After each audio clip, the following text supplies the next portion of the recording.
அஸ்ஸலாமு hi friends, இன்றைக்கி ஒரு மினி விலாக் பார்க்கலாமா? வாங்க பார்க்கலாம். இன்றைக்கி மார்னிங் சூப்பராகவே ஆரம்பிச்சிது ஃப்ரெண்ட்ஸ். எங்கள் ஊரில் சரியான காற்று பார்த்திங்கன்னா சரியாக பலமாக அடிச்சுது ஃப்ரெண்ட்ஸ். அதுக்கப்புறம் பிள்ளைங்களுக்கு காலையில் சிம்பிளாக சாப்பாடு செஞ்சு கொடுத்து அவங்கள ஸ்கூலுக்கு அனுப்பியாச்சு. அதுக்கப்புறம் என்ன வேலை, செடிகளுக்கு தண்ணி ஊற்றிடலாமல் அப்படின்னுட்டு நம்ம வீட்டில் மணி பிளான்ட் வளர்க்கம்லாம் ஃப்ரெண்ட்ஸ். இந்த அளவுக்கு தான் வளர்ந்துருக்கு.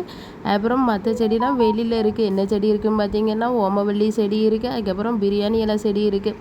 அதனால் செடிகளுக்கு தண்ணி ஊற்றிடலாமல் அப்படின்னுட்டு இப்போ தான் பச்சை பசேன்னு தழுத்து வருது ஃப்ரெண்ட்ஸ். இடையில ரொம்ப வாடிட்டு இப்போ கொஞ்சம் தண்ணி ஊற்ற வெயில் பட அப்படின்னுட்டு நல்லாவே தழுத்து வருது. அதுக்கப்புறம் பார்த்தீங்கன்னா பிரியாணி இலையும் சூப்பராகவே தழுத்து வந்திருக்கு ஃப்ரெண்ட்ஸ். இடையில பார்த்தீங்கன்னா ரொம்ப இந்த இலைலாம் காஞ்சி போயிருந்துச்சு.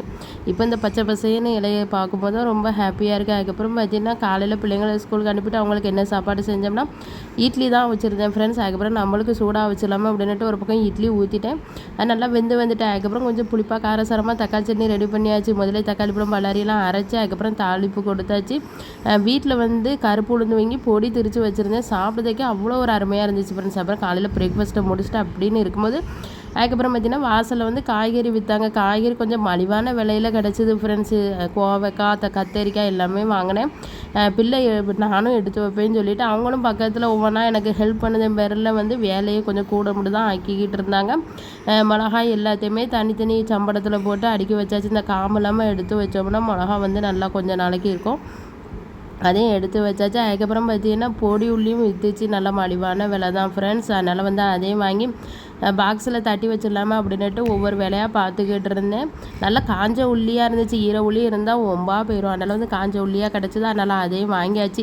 அப்புறம் உருளைக்கிழங்கு எல்லாமே வாங்கியாச்சு ஃப்ரெண்ட்ஸ். அந்த வாசலில் அந்த அண்ணன் கொண்டு வந்தது நல்லா காய்கறியாக இருந்துச்சு, பச்சை பசேன்னு. அதுக்கப்புறம் பார்த்தீங்கன்னா இந்த மஞ்சள் பூசணி கிடச்சிது.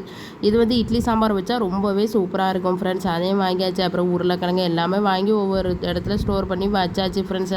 நம்ம காய்கறி வாங்குறது பெருசில் அதை எடுத்து வைக்குமா அதான் பெரிய வேலை ஃப்ரெண்ட்ஸ். அதுக்கப்புறம் பார்த்தீங்கன்னா மத்தியானம் சூடாக சாப்பாடு செஞ்சாச்சு ஃப்ரெண்ட்ஸ். என்னென்னா காலையிலே மீன் வாங்கியாச்சு. அதனால் அயில மீன் தான் வாங்கியிருந்தேன். பொரிச்சிட்டு அப்படியே சூடாக சோறும் பொங்கியாச்சு. அதுக்கப்புறம் குழம்பும் வச்சாச்சு. சைட் பை சைடு கிடக்க பாத்திரத்தையும் கழுவியாச்சு ஃப்ரெண்ட்ஸ். எல்லோரும் வாங்க ஃப்ரெண்ட்ஸ் சாப்பிட. இந்த விளாக் உங்களுக்கு பிடிச்சிச்சுன்னா லைக் பண்ணுங்கள்.